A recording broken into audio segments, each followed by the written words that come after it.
Hello everyone, my name is Luis. I am your soft but cool guy. I am Kit Kat bringing you sugar, spice, and everything nice. And this is hashtag TCIF. Thank y'all, it's Friday. Ayan. Kamusta ka, Luis?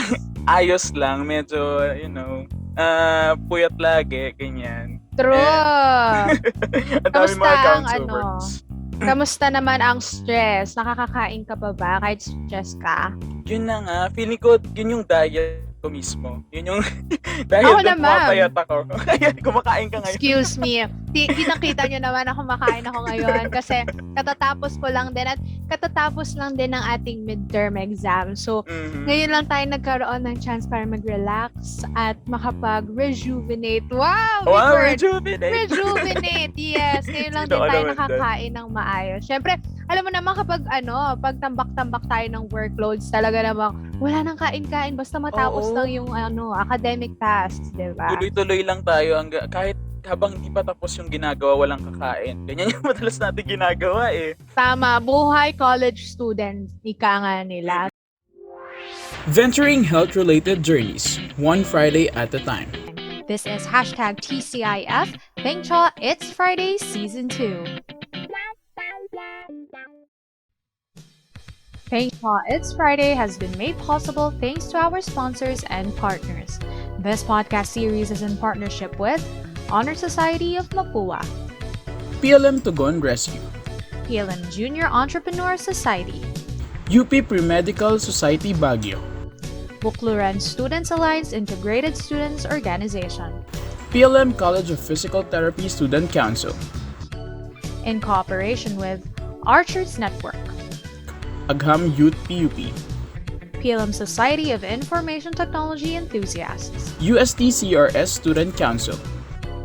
This podcast series is sponsored by Baked by Julia and Bougie Finds.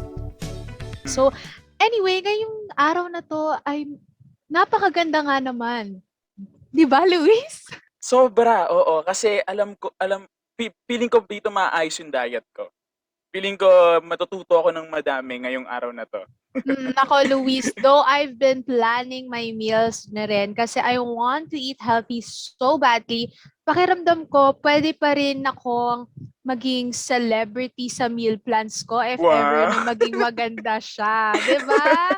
Gusto ko na din tuloy mag-plan ng meals. Kasi parang ang hirap mag-organize no? Kaya hindi ko alam kung saan ako mag-start ganun. Same! Diba? Hirap na hirap din ako mag-plan ng meals. Kasi I'm still unsure if I'm planning it right and baka mamaya imbes na maging healthy ako, ay matuluyan nga ako at matigok ako, diba? Alam mo naman.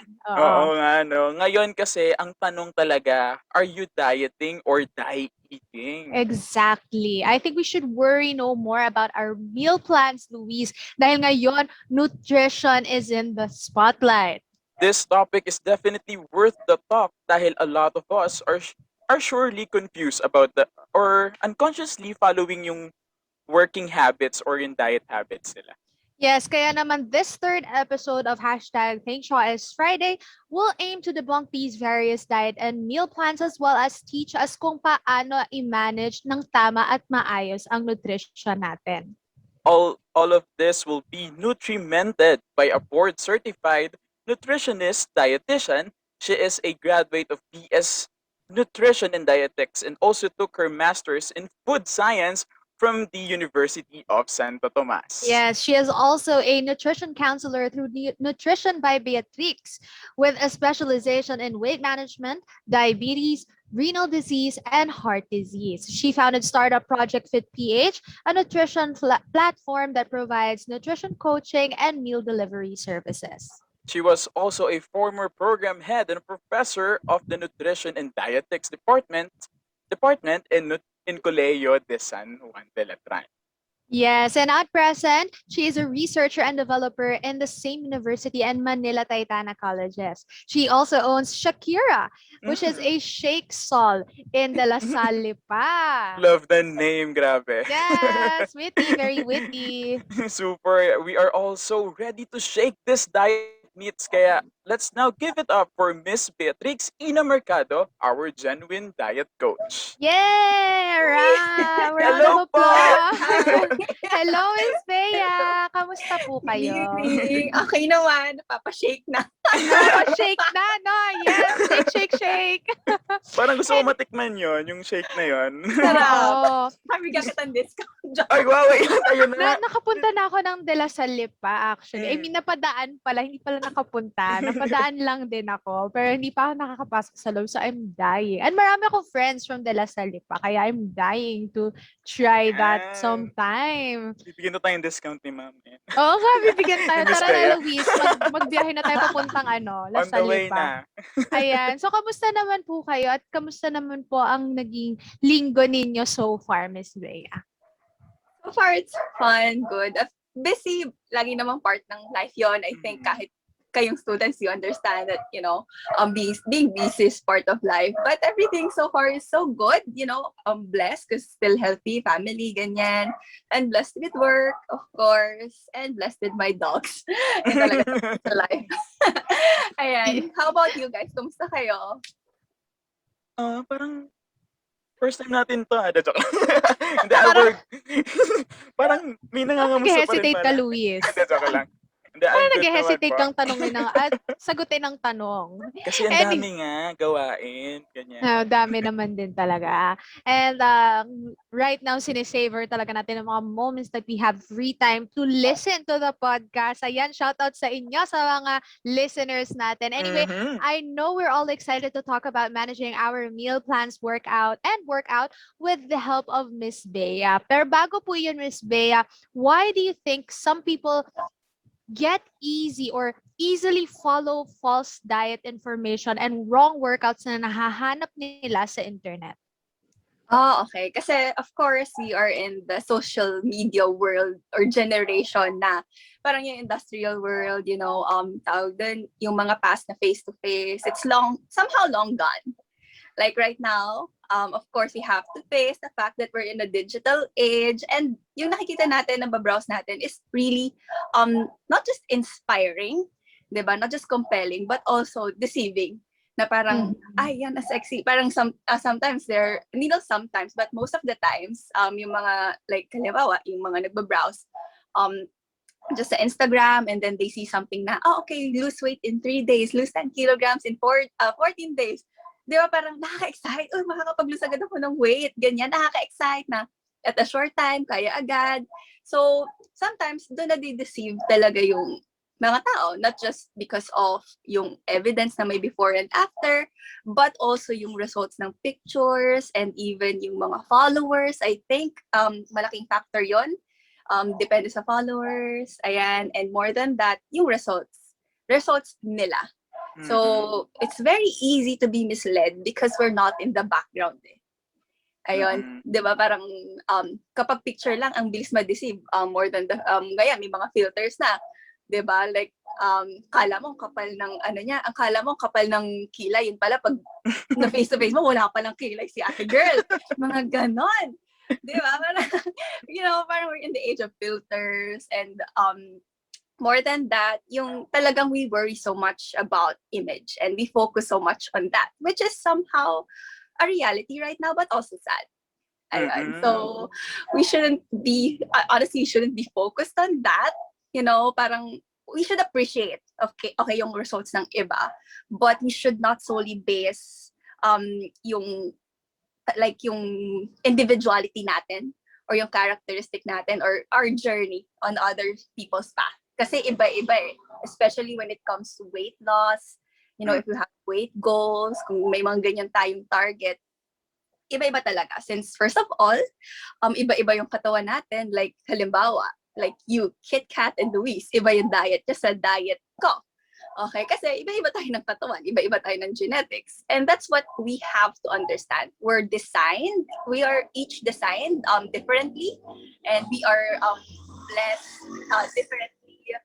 Parang we are gifted with our own individuality, and we have to understand and embrace that. And we also have to realize that with each individuality that we have, iba rin yung diet, iba rin yung dapat pagkain. Because halimbawa, like for your case, Kit Kat, kunyari sabihin ko, okay, sige, dapat ang diet mo, gusto mo pumayat, kailangan may lettuce ka, may mga grapes, banana, walang food sources sa yung ganyan, anong gagawin mo? 'Di ba? we even live in different geographics. Like, yung place mo, I assume, iba yung, hindi tayo magkakakapit bahay. Right?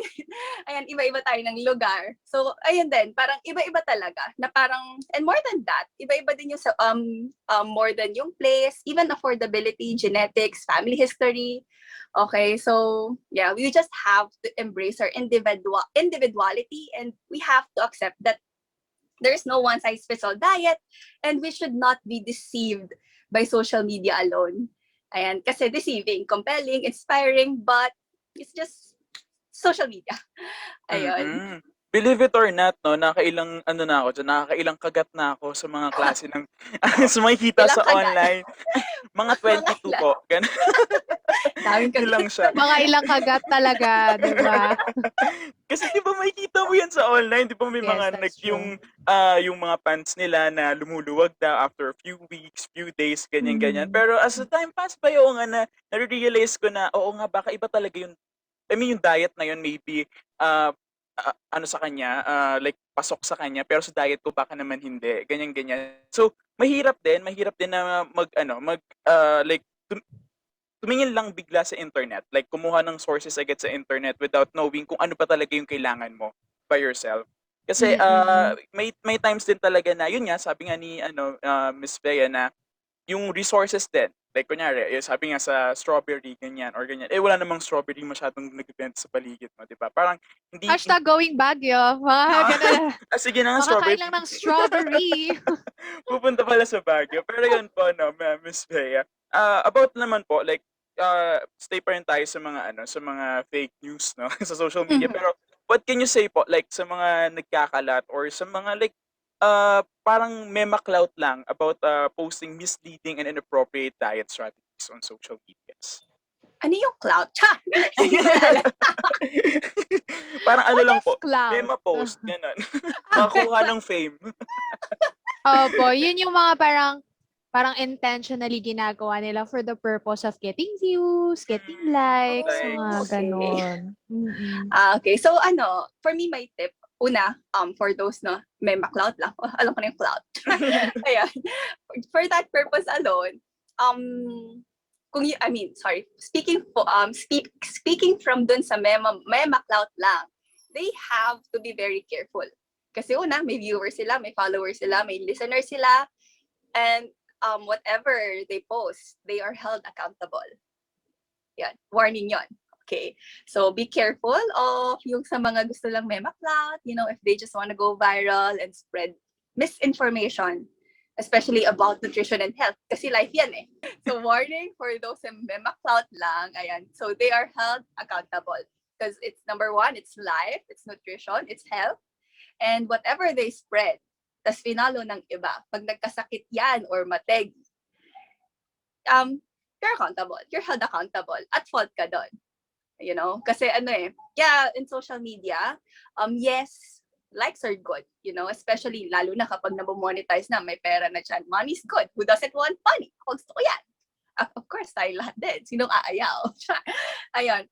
So, views, likes, even if it's monetized, it's really good. But we should also be mindful that every time we post, we are held accountable.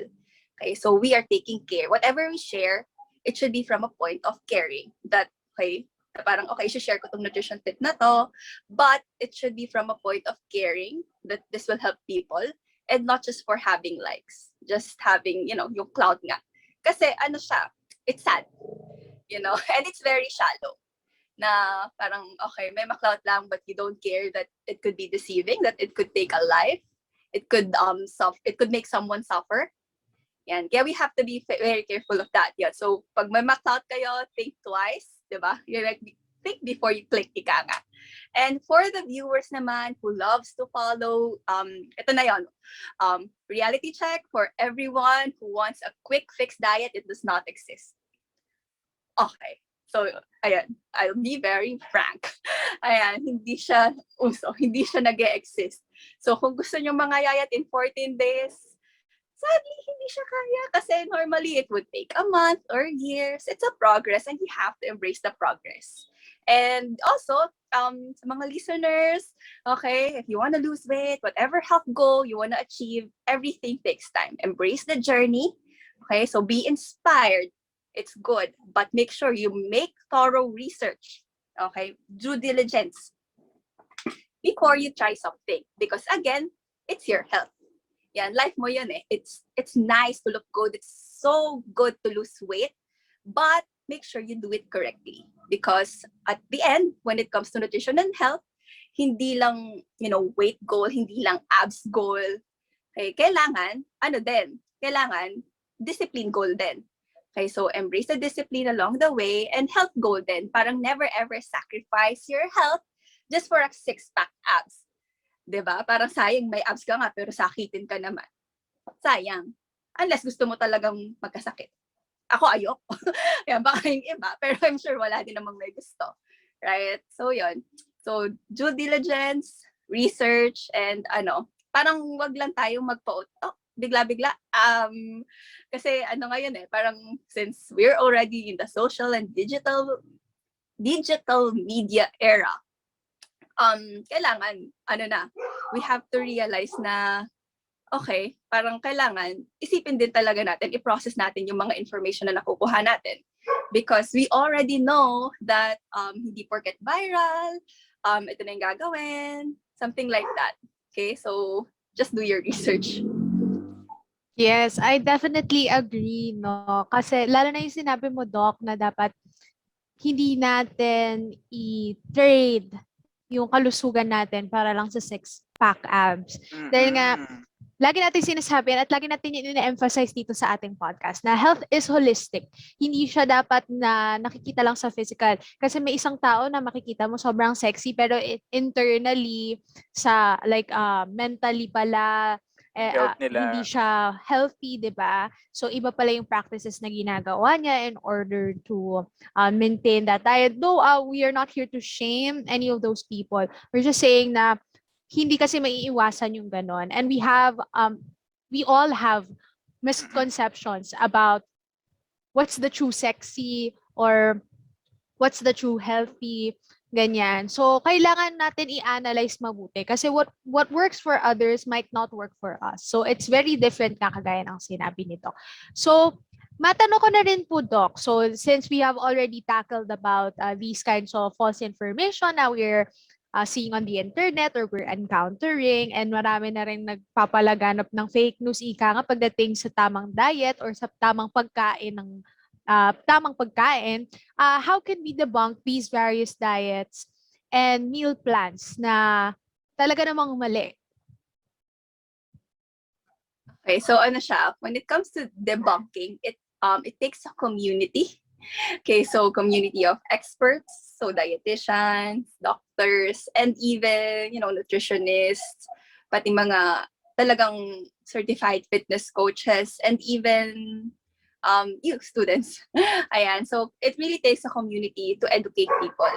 Kasi when it comes to simply debunking, let's say, kunyari, a certain diet plan, mga quick weight loss program, it's hard to debunk it, especially if marami ng massive followers yung type of diet na yon. But it's possible as long as, we voice out, okay, na parang it's wrong. And also, pag may nakita na tayo na let's say sa Facebook, nakita natin, let's say, friend natin or like yung loved one natin or family member natin who does this diet, we have to speak up. Yun lang din talaga yun eh. Because we cannot debunk something unless we acknowledge them or unless we voice out. Okay, so, and it's also our social responsibility. All right, if we know it's wrong, we have to make a move, we have to speak up. Since, experts na tayo, okay, so we have to do our part. Okay, kasi siya responsible din talaga tayo dun eh. And for us to debunk it, it also goes hand in hand. So not just on our part, but also the part of the individual. Although this will take like years years of tawag doon, yeah, it will take really like a long time. Kasi we have to also educate yung mga mindless browsing or yung mga nagbabrowse lang, okay, especially the mass, that whatever we see in social media, we have to make sure na mag-extra research din tayo. Okay, we should also orient everyone who does social media. So kailangan ino-orient natin sila na ito hindi na lang to health related or nutrition related. Kailangan ma-educate din talaga lahat na hindi porket nasa internet, hindi porket effective sa kanya yung certain diet, or hindi porket may nakita tayong diet na ganito, dapat gagawin na. Okay, we have to educate people that whatever we see in social media, we also have to do our research. And kailangan, I think yun din yung a way for, Meta, the former Facebook, okay, that should be, parang kailangan ma-integrate din nila yon. And they have to filter that. Kasi parang kailangan, na siya parang it's not just the work of the citizens, but also the work of yung mga owners na talaga ng mga big tech. Okay, so kung sino yung mga owners ng YouTube or whatever platforms they have. The developers. Google. Yeah, right? Kasi siya parang, again, it goes hand in hand. Parang because honestly speaking, let's say we are just absorbers. Kumbaga, they are the developers and we absorb whatever they put in screen. And they have to also do their part to filter that. They are doing it when it comes to something violent, but they have to also keep progressing when it comes to fake news, whatever is misleading, okay, not just in nutrition, para at least mas protected ang mass. Okay, kasi even though us experts, we say that dapat hindi to gawin, okay, we debunk it, we try so hard to debunk it, but if yung developers, okay, so they keep on allowing it to spread, it will be very difficult. So again, as I mentioned earlier, it takes the work of a community. The developers, experts, and of course, yung mga citizens as well, mga mass na talaga. And it will take a long time, definitely a long time. Malayo pa tayo doon, but I know we're getting there. Ayan. Oo, kasi like yung changes talaga natin, syempre kayo na pa ba magsisimula yon sa atin naman. So parang in the first place yun nga, thorough research talaga. Ang galing kahit kahit anong topic natin dito sa TCIF, lagi napupunta sa research. Lagi napupunta dun sa point na kailangan aware tayo kung ano muna yung pinapalaganap nating message, aware tayo kung ano yung binibigay natin sa tao and such. And yun, hindi lang tayo yung basta makikita kung ano yung nasa surface ng internet. Kasi nga, maraming misleading information, marami din talagang fake news na kumakalat. Kaya if gusto talaga natin makatulong about in a certain issue or parang health related, we should really do a research kasi it's a big help, no, lalo na sa mga taong sa mga taong hindi kaya mag-access sa internet, lalo na if makakakita tayo ng tao or makakapag-share tayo sa ibang tao na alam natin na nahihirapan sila mag-access ng knowledge about it. Pero yun.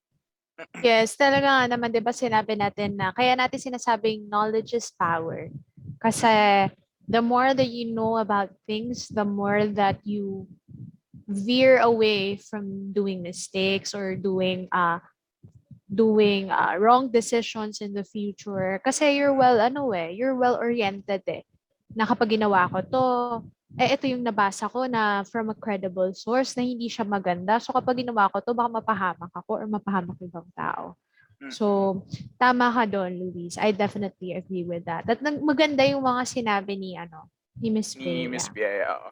Like ayun nga po speaking of dun sa mga sa mga hindi masyadong nag-research or hindi masyadong into nutrition research and such ganyan. What suitable nutrition management po can you give, like especially for those with special nutritional needs? Yun po. Okay. So for those people who needs yung may special needs, seek an expert. Yun lang talaga yun. Seek an expert, seek a dietitian and physician who can address your needs. Kasi again, when it comes to dieting, there's no one size fits all. It's always individualized. It's tailored fit for you, just like clothes. 'Di ba? Parang kung ano yung mag-fit, let's say sa'yo, Luis, pwedeng hindi mag-fit kay KitKat. Okay, so yung damit ni KitKat, hindi mag-fit sa'yo. Something like that. So kailangan talaga, it should be individualized and tailored for you. Because when it comes to diet, we are all different. Okay, so hindi porket kunyari, let's say sa Google, okay, so hindi lang tayo pwedeng mag-research, mag-rely doon. Ayan, kasi ang mangyayari is that when someone Googles something, especially kunyari may kidney disease, may nararamdaman sa kidney, and then i-google lang niya, ang mangyayari lahat ng tips ng susundan agad niya, and then matatakot siya. Okay? And there's fear, of course. Yung hindi maiwasan yun eh. Like, halimbawa, simpleng pain lang sa likod, magiging result sa Google, cancer agad. You know, if, I don't know if na-experience nyo yun, like a simple sipon, ibig sabihin, matitegi ka agad, ito yung mangyayari sa'yo. Nakakatakot. Okay, so if you feel something, don't rely on the internet, okay? So make sure that you seek an expert so that it's individualized and thoroughly designed for you. Kasi first of all, Google does not know your history. Okay, so hindi niya alam ang family background mo, yung family history mo, medicinal history mo, hindi niya alam. Kahit ilagay mo lang pain, ang ilalabas agad ni Google, itong mga worst possible, na nagka-anxiety ka pa. Ayan, so it's best to seek the help of an expert. Okay, para at least very individualized. That's all I can say. Kasi, yun nga, when it comes to dieting, special needs, whatever it is, whether it's for kidney disease, heart disease, diabetes, and even just weight loss.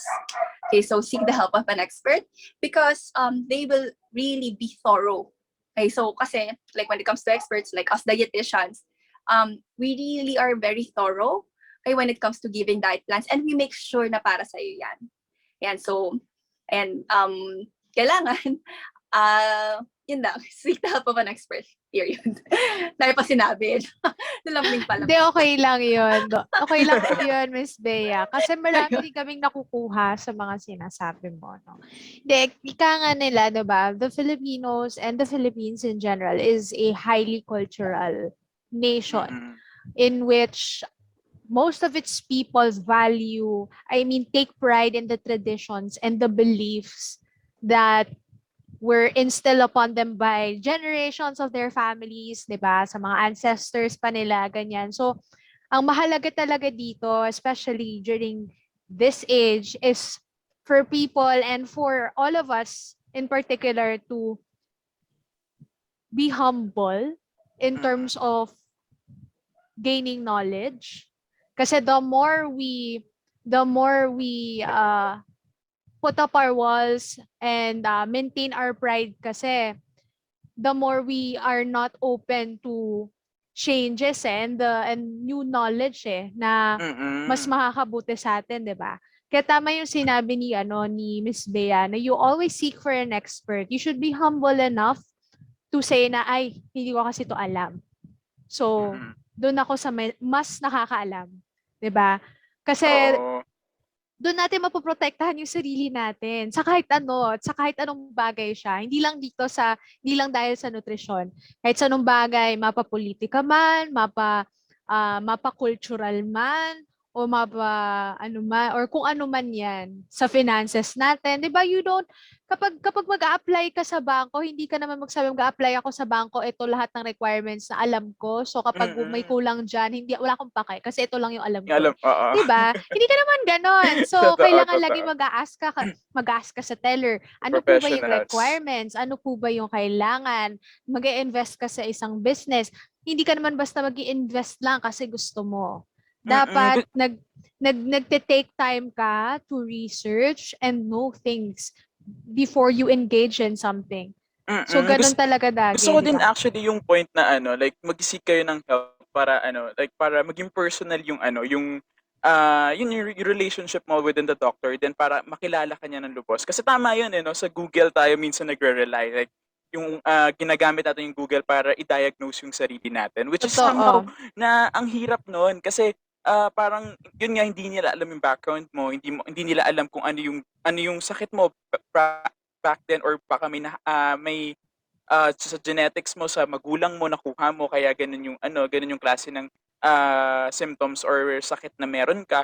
But ayun, in seeking help talaga siya, para hindi naman siya yung 'di ba lahat naman ng doctors tinatanong, 'di ba, if nagkaroon ka na ba ng ganito dati, nagkaroon ka na ba ng all the medical history tinatanong yan ng doctor, because yun yung job ng doctors talaga. Yun talaga yung job ng isang expert na pag-aralan ka kung ano yung sakit mo or ano yung kailangan mo mismo. And hindi siya yung general answer na kailangan, hindi ayun pagdating sa health, hindi talaga general answer yung dapat. Dapat kung ano yung kailangan mo, yun dapat yung pakinggan mo and yun dapat yung susundin. Yes, tama ka dyan, Louis. Speaking of the variety of meal plans for Mm. people, for variety of diet for people, overall, Miss Bea, what can you recommend for those people who tend to rely on the internet for their diet, and what do you think should be the steps for safer or effective research on their diet? Okay, so first, of course, kunyari, magre-rely tayo sa Google. Don't rely on Google.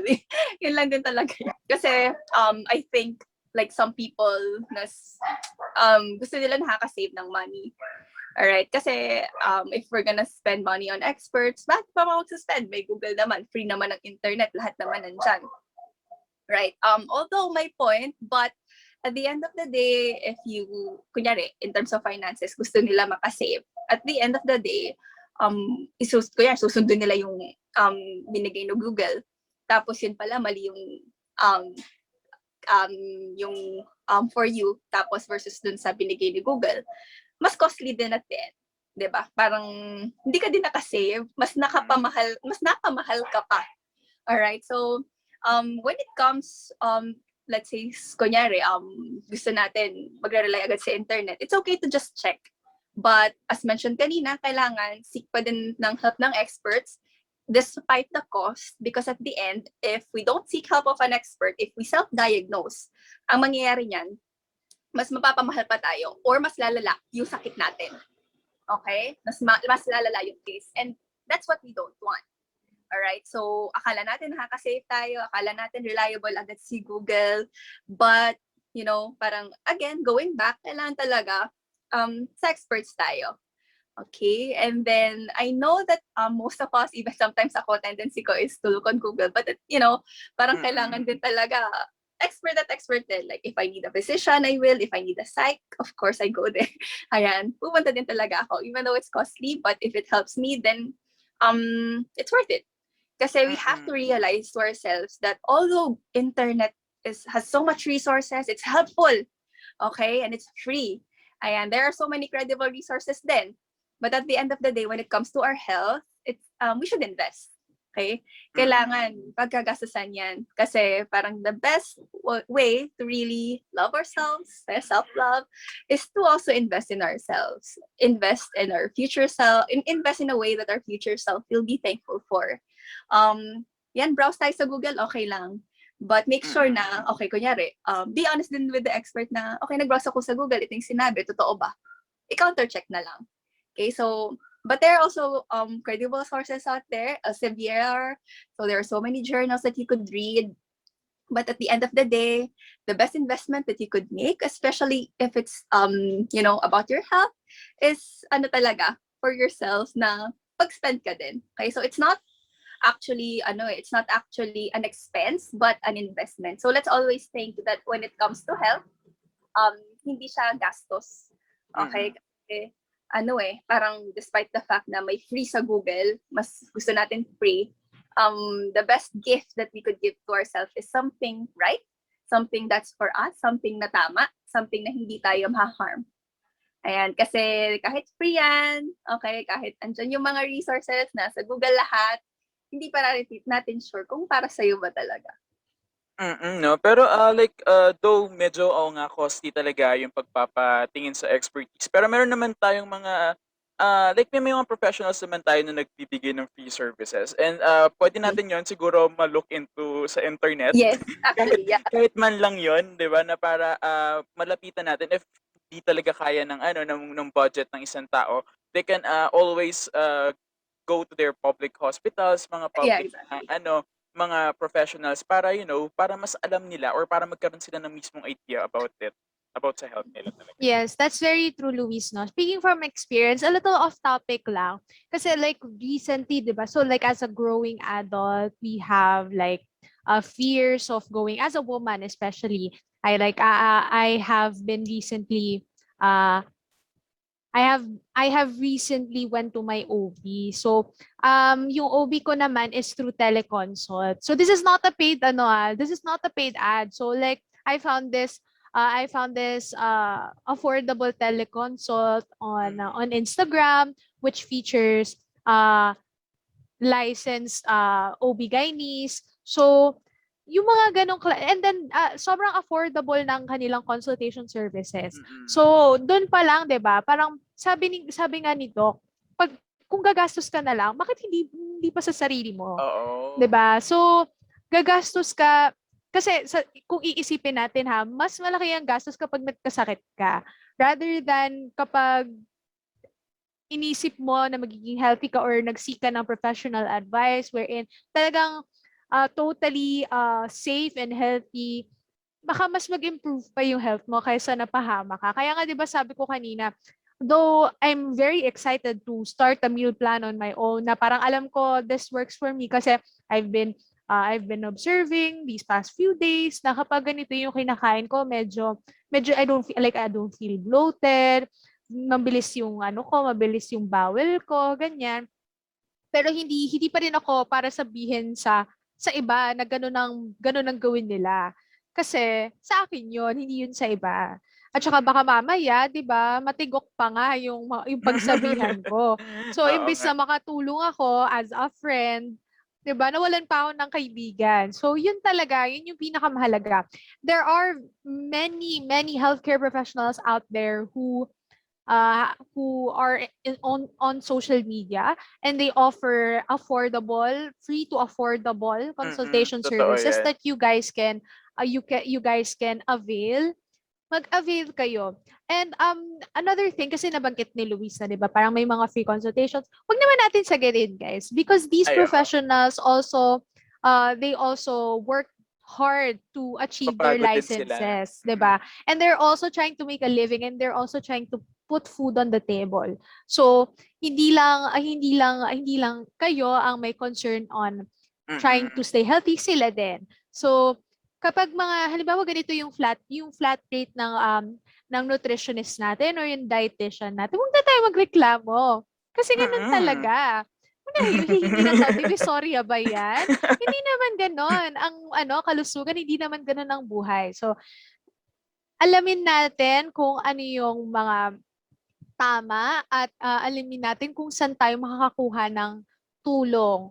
'Di ba? Mm. So, yun yung pinakamahalaga talaga. Anyway, bago po tayo maghiwa-hiwalay, hingi lang po kami ng konting message or final words Ayan. para sa ating mga viewers and listeners. Miss Bea? And so, first of all, thank you guys for inviting me. And so, for everyone who's listening, make sure that you have enough patience. And when it comes to your diet, okay, so be patient. And the greatest form of self-love is self-discipline.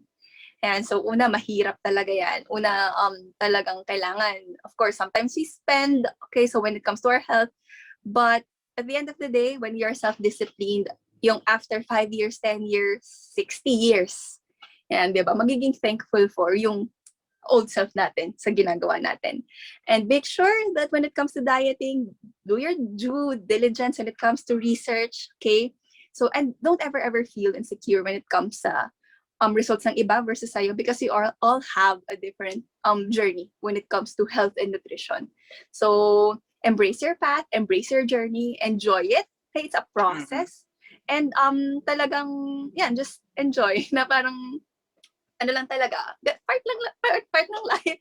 Okay, and make sure that what you eat is good for you, of course, and make sure that when kunyari gusto niyo mga junk foods or all that sweets, okay lang din, but make sure to take it in moderation.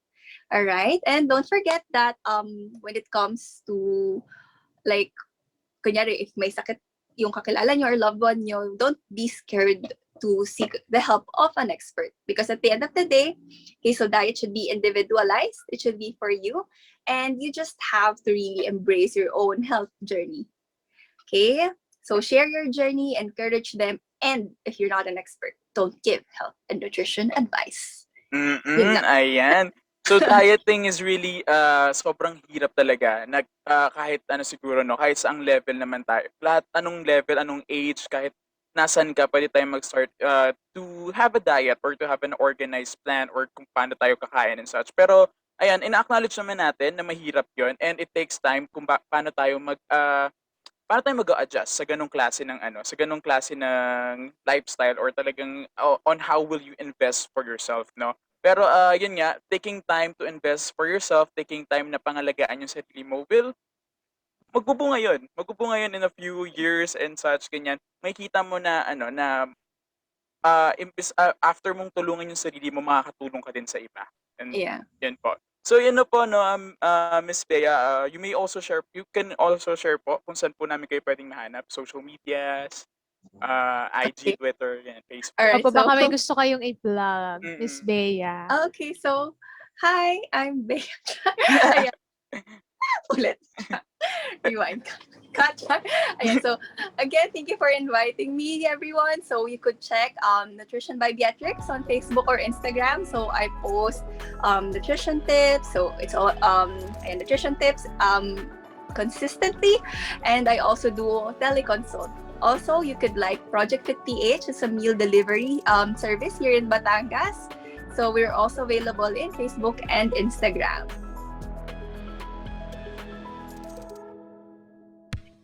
Hey guys, I am Miss Bea and I am inviting you all to tune in hashtag TCIF. Thanks, ciao. It's Friday.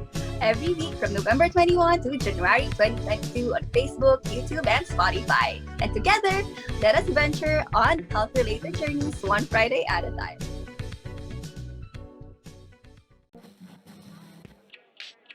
Mula sa napaka-healthy nating chikahan, nalinaw natin yung mga diet strategies na pwede nating makita sa ating mga social media platforms kaya maging mapanuri tayo.